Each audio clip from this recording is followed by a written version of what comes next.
السلام عليكم ورحمة الله تعالى وبركاته. معكم خوكم بإجريك فايف.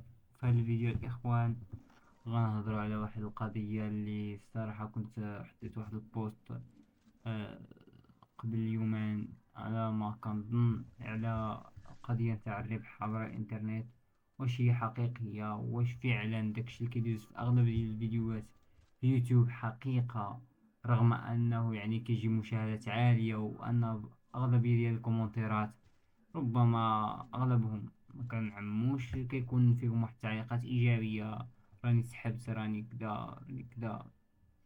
اوكي، كلشي هادشي غنهضروا عليه وغنفسر لكم كلشي الاخوان. يعني واش فعلا راه كاين شي سحب عبر يعني سحب عبر المنصات يعني اللي ولات مشهورة حاليا دابا في بزاف ديال الفيديوهات في يوتيوب كيبقاو يهضروا عليهم يوتيوبرز وكيديروا لهم اعلانات واشهارات. المهم هادشي كامل غنهضروا عليه في هاد الفيديو.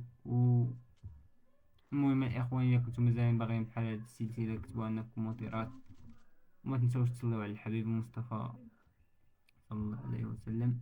ويلا باش نبداو الفيديو. المهم الاخوان، بالنسبه للربح عبر الانترنت الاخوان راه فعلا كاين، وهادشي كامل حنا عارفينه، يعني ماشي شي حاجه جديده. عاد نقول لكم انا شي حاجه جديده يعني من عندي، يعني هادشي راه ديجا نتوما راكم عارفينه. يعني كاين يعني الناس كيربحوا عبر الانترنت، ولكن الطريقه باش كيربحوا هما راه مختلفه على الطريقه باش يعني اللي كيقدموها لكم. يعني كاين مثلا أغلبية ديال الناس اللي كيربحوا عبر الإنترنت هما اليوتيوبرز ولا منشئي المحتوى.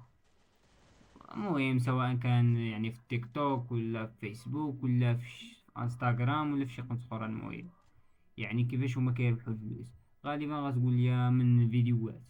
لا أخويا ولا أختي، ما عمر كان الربح يعني حنا يعني بشكل يعني مدقق على الفيديوهات، بل كان على الإعلانات. يعني كل ما كانوا الإعلانات كثر كل ما كان الربح كبير.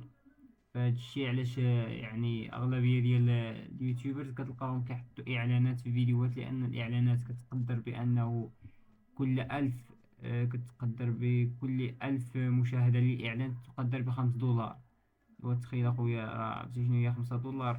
50 درهم انت غير في فيديو كتفرج فيه، يعني راه يعني فعلا قضية مربحة.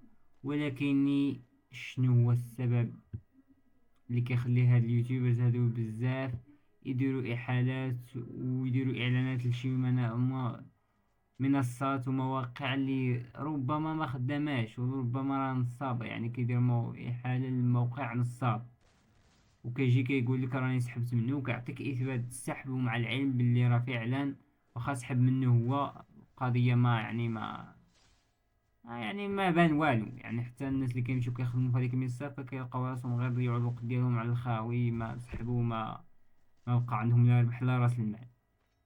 هادشي بكل بساطة هو أنه فاش كتكون عندك واحد القناة في اليوتيوب كيولي عندك واحد المجال مفتوح، تلقى يعني وظائف بزاف ديال المنصات والمواقع. غير كل إشهار ممكن منصة شخصيا تخلصك على الإشهار. يعني انت ما غاديش تمشي تخدم ولا شي حاجة، غتخلصك غير الخلصة ديال الإشهار باش انت تمشي دير لها ترويج. وهذا بكل بساطة واحد من الأسباب اللي كيخليو اليوتيوبرز يلوحوا فيديوهات على المنصات ديال الربح، سواء كانت يعني منصة فعلا فيها ربح ولا يعني راه غير يعني ما كان ما تستفد منها والو. يعني ممكن غير كتنصب عليك. وهادشي اللي ولا كتير في هاد الوقيتة، وهي دوك المنصات اللي ولاو فيهم يعني شحال غتخسر كتر من داكشي شحال غتربح. كتربح ولكن هداكشي اللي غتخسرو كتر. مثلا على سبيل المثال كيقول لك اسيدي خصك تشحن في المنصة 10 دولار باش نبقاو نعطيك دولار ونص كل نهار. غتقول لي واو هذه الخطة هذه زوينة، واخا نقول لك هذه ما بيهاش. ولكن تخيل معايا انت كتشحن 10 دولار مقابل كتاخد دولار ونص كل نهار. غتقول لي في 10 أيام غنكون جمعت راس المال وزدتو ياك. فانا كنقول لك فهذا هو اكبر قال غتوقع فيه، لان المنصه ما كتكونش دايره توقيت فوقاش غتحبس ولا فوقاش غتخدم هي ان فوا كتجمع واحد القدر معين من النقود ممكن تهز حوايجاتها وتمشي. يعني انت كتبقى في مشكل. يعني انت الربح ديالك اللي حطيتيه في المنصة مشى، راس المال ديالك اللي حطيتيه في المنصة مشى. قليل يعني منصات اللي كيردوا لك راس المال اللي شحنتيه في المنصة زائد الأرباح، وكنظن بلي هذا نوع من الربا ولا وأعلم. المهم إلا كنتو نتوما عارفين شي حاجة أكثر من هادشي ففيدونا في الكومنتيرات، ولا المهم غنخليكم الكومنتيرات ونفعونا في المسألة هذه. فبالنسبة للأرباح اللي عبر الإنترنت، اللي بغى يربح شي حاجة من عبر الإنترنت يمشي يخدم في أرض الواقع قبل ما يدخل هذا المجال، لأنك أنت كتحط فلوسك، وفلوس صحيحة الصراحة. راه 100 درهم ما راه تجيب لك على الأقل غذاك إلا قلنا حنا كاع غتجيب لك غذاك يعني. فراكم فاهمين. يعني بما أنك غتمشي تحط نتا 100 درهم باش تدي 50 درهم ولا 60 درهم، يعني راه بحال اللي راه نصبو عليك. يعني قبل ما تحط فلوسك جرب العمل في المنصات المجانية، وراه كاين بزاف. حتى الآن أنا ما نقدرش نعطيكم شي منصة، لأنني أنا مازال جديد في هذا المجال.